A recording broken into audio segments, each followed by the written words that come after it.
Dahil nga ho hindi inaasahan yung napakalakas po talagang pagbuhos ng ulan.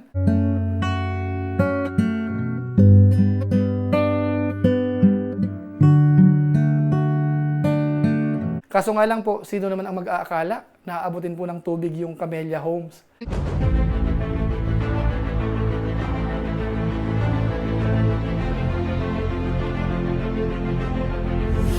Ayun, shoutout guys, muli, welcome to my YouTube channel.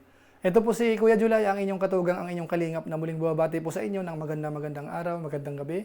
Sang sulok man po tayo ng mundo naroon. At sa araw na ito, meron tayong panibagong vlog. Ito po ay update po uli dito sa nangyaring bagyo po dito po sa lugar po namin.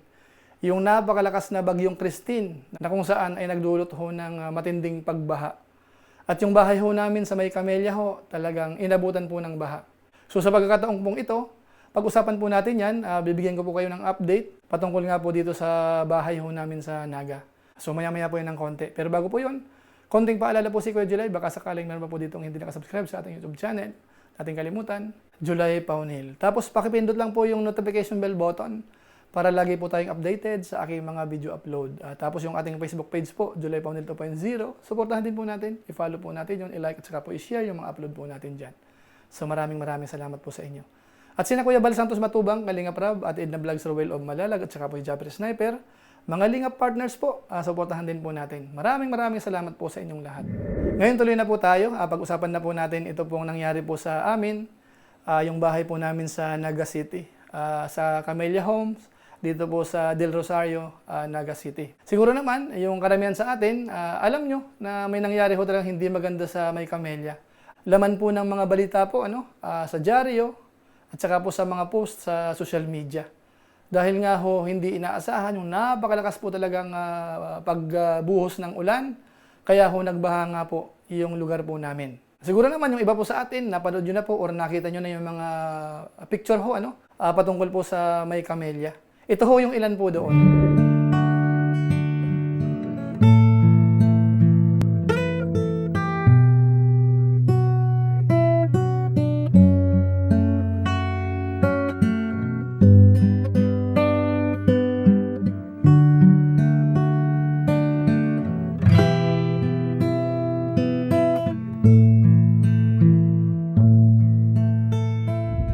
So ayan po mga kababayan po natin, masalimuot po Biro nyo po, yung mga sasakyan patong-patong na, tumba na, maraming basura. Dahil nga ho yung tubig pumasok po sa loob ng Camellia, kasama ho yung bahay po natin. Ngayon po, bago po ipakita po yung actual status po mismo ng bahay mismo namin, pakita ko po muna sa inyo, nung kinunan ko po ng video yan, lalo na po yung bandang harap po ng bahay. Dahil nga po bago kami nag-travel po nung araw ng bagyo na yon, kinunan ko yan ng konting clips po, panoorin po muna natin. Ayan, umuulan pa rin dito sa Naga, mga kababayan natin. Ayan. So, madilim pa rin ang panahon. Ayan, umuulan, malakas po ang ulan, Ayan, sa lugar natin, malakas ang ulan. Ayan. So, may bagyo po ngayon. So, tingnan natin. Pero babiyahe kami papuntang Bula ngayon. Tingnan natin yung dadaanan. Pero so far ho, medyo walang pag-asa ang uminit ngayon maghapon siguro. Yan, madilim po yung ulap. Madilim na madilim. Ayun, madilim. Ayan. So yan po dito po tayo sa bandang Naga City. Yan po ang status dito ng panahon. Ayan. So tayo po ay babiyahe na. Ayan, palakas ang ulan. Ayan. So yan po. Sino ho mag-aakala na magkakaroon ho ng matinding pagbaha po dyan sa area na yan? Maaliwalas po yung lugar, kung inyo pong napansin doon sa pinakita ko po sa inyo, Pero sa ngayon ho, panoorin po natin, ito na ho ang status ng bahay po namin. Ayan, makita nyo po yung gate, sira na ho yung isang wing. Tapos doon po sa bandang loob, yan masyadong marumi ho. Doon sa bandang kusina, natanaw po dito mula sa garahe, may mga dumi po. Ayan, so yun po ang sinapit ng bahay po natin. So ayan po, nakita po natin, ayan po yung labas ng bahay. Sira ho yung gate natin, tapos yung konkreto ho sa may labasan, may natibag din po. Tapos doon po sa napanood natin, parang may nakita akong railings, doon sa may bandang kusina na. Ang alam ko ho na railings namin dyan, nandito yun sa may bandang kanan. Doon po mismo sa main door ho namin. So hindi ko po sure kung yun po ay natanggal, napunta po doon sa may kusina. Dahil nga po hindi pa po kami nakakapunta sa inyong kaalaman po. Siguro naman napanood nyo po yung dalawang update po natin sa vlog natin. Na kami ho ay parang isolated yung lugar. Kung pupunta po ng bandang Naga. Dadaan ka ng Bula, lagpas tao yung tubig. Dadaan ka ng bandang Nabwa, ganun din. Yung shortcut naman po dito sa papuntang Pasakaw, dadaan sa bandang Milaor, ganun din, malalim po yung tubig. So sa kasalukuyan po, kami po yung naghihintay.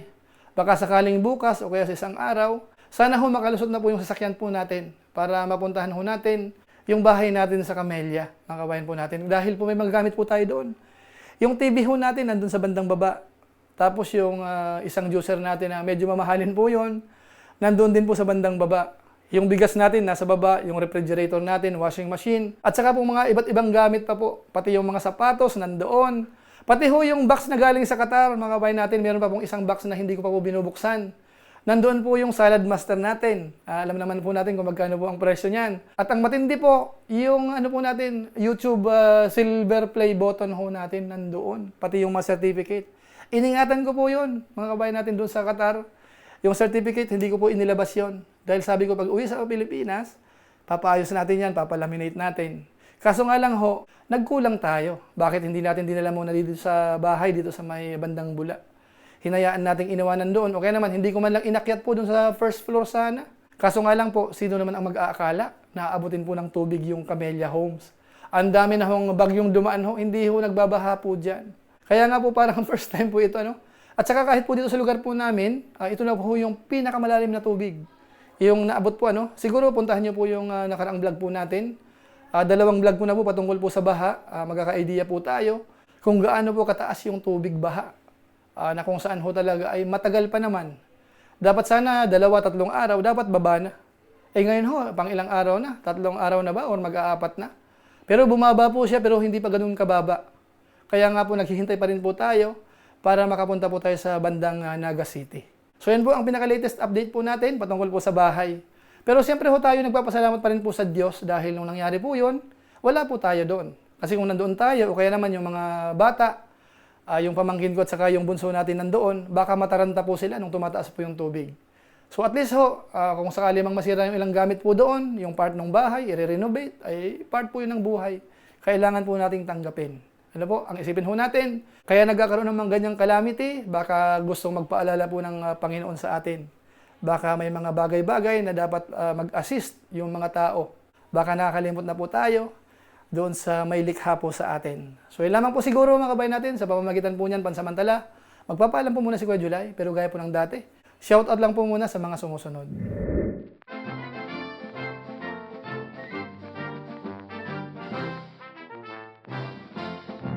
Tapos maraming salamat din po sa aking makasaman po sa COOS, yung grupo po natin, Kalingap OFW Organic Sponsors, sa inyo pong patuloy na pagsuporta po sa mga pabahay program ni na Kuya Bal Santos Matubang at saka po ni Kalingap Rob. Maraming salamat po sa inyo. At siyempre po sa ating mga viewers, sa ating mga followers, alam ko ho yung iba nag-aalala bakit walang upload si Kuya July. So maraming salamat po sa inyo. Kanina ho nakapag-live po tayo ng maiksi kahit mahina po yung signal. Nagpunta po tayo doon sa may bundok para lamang po makapagbigay po ng update sa inyo. So maraming salamat po at ramdam ko naman po yung pag-aalala po ninyo, yung pagsuporta po. So yun lang po muna siguro, maraming salamat po sa inyo. So muli ito po si Kuya July, ang inyong katugang, ang inyong kalingap na pansamantalang nagpapaalam po muna. Kita-kita ulit tayo sa mga susunod ko pang vlog. Maraming salamat sa inyong walang samang pagsuporta po sa ating YouTube channel. Pagpalain nawa kayo ng Diyos, mabuhay tayong lahat. God bless. Bye-bye!